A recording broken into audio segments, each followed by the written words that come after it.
ప్రతి కుటుంబంలోనూ తండ్రి పాత్ర కీలకమైనదని, కుటుంబాన్ని ఉన్నత స్థాయికి తీసుకువెళ్లేందుకు ఆయన చేస్తున్న త్యాగాలు ఎంతో విలువైనవని, దాన్ని భవిష్యత్తు తరాలకు తెలియజేసేందుకు గీతం స్కూల్ ప్రతి ఏటా ఫాదర్స్ డేని నిర్వహిస్తోందని స్కూల్ ప్రిన్సిపాల్ సురభి శారద తెలిపారు. కాకినాడ అశోక్ నగర్ లో గల గీతం స్కూల్లో ఫాదర్స్ డేని ఘనంగా నిర్వహించారు. ఈ సందర్భంగా స్కూల్ ఆడిటోరియంలో విద్యార్థుల తండ్రులను పిలిచి వారి పిల్లల చేత ఫాదర్స్ డేని జరిపించారు.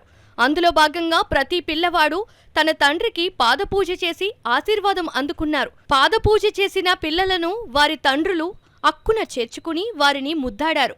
ఈ సందర్భంగా ప్రిన్సిపాల్ శారద మాట్లాడుతూ ప్రతి ఏటా తమ స్కూల్లో ఫాదర్స్ డేని జరిపించి పిల్లలకు తండ్రి గొప్పదనం తెలియజేస్తున్నామన్నారు. ఈ సందర్భంగా పలువురు చిన్నారుల ఫాదర్స్ మాట్లాడుతూ గీతం స్కూల్ చేస్తున్న ప్రయత్నాన్ని అభినందించారు. ఇప్పుడు రానున్న రోజుల్లో ఓల్డేజ్ హోమ్ అనేది లేకుండా పిల్లలకి పేరెంట్స్కి మధ్య ఆ ప్రేమ, అభిమానం, ఆప్యాయత పంచాలనే ఉద్దేశంతో పిల్లలకి తల్లిదండ్రులకి బాగా దగ్గర చేయాలనే ఏకైక ఉద్దేశంతో ఫాదర్స్ డే సెలబ్రేషన్స్ చేస్తున్నాము. నాన్న ఎప్పుడు వెనకబడుతున్నాడు అని వింటూ ఉంటాం, ఎప్పుడూ అమ్మకే క్రెడిట్ వెళ్తుందని.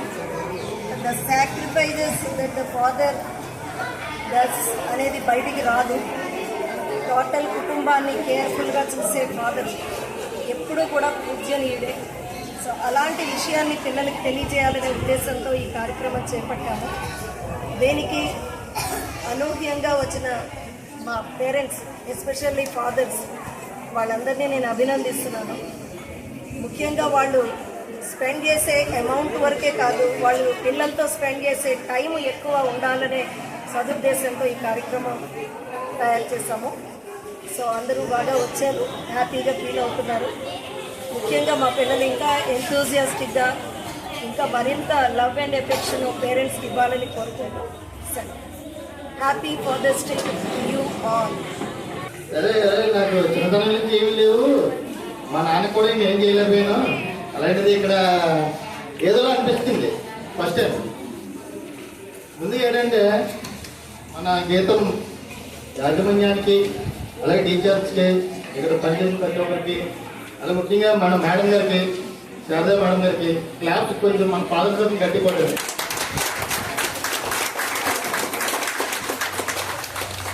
ఈ ప్రోగ్రామ్ ఇలా చేస్తుంటే మా నాన్న గుర్తొచ్చి నేను ఏడుస్తున్నాను పక్కన. నిజంగా చాలా అయ్యో నేను ఎలా చేసుకుంటే బాగున్నాను అనేంత బాధ నాకు గుండె రోజుల నుంచి వచ్చి ఆనంద బాధ వచ్చింది. ఇందాక thank you madam, thank you very much madam. అలాగే చదువు విషయంలో కానీ, అలాగే ఇంగ్లీష్ వీటికి ఏం మాట్లాడుతున్నారు, అలాంటి మాట్లాడే విధానంలో కానీ చాలా ఎక్సలెంట్గా ఉందండి. మనం ఏదనుకుంటాం కంటే బయట 1000, 50,000, లక్ష పోస్ట్ చదివిస్తాం కానీ ఇక్కడ ఉన్న చాలా వరకు కూడా చాలా 100% చాలా బెటర్ని. మా అబ్బాయి చాలా ఇంగ్లీష్ మాట్లాడటంలో కానీ, వాడు కల్చరల్ యాక్టివిటీస్లో కానీ అన్నీ కూడా చాలా బాగున్నాడు. Thank you madam. ఇలాగే ముందు ఇంకా బాగుండాలని మనస్ఫూర్తి కోరుకున్నాను. Thank you.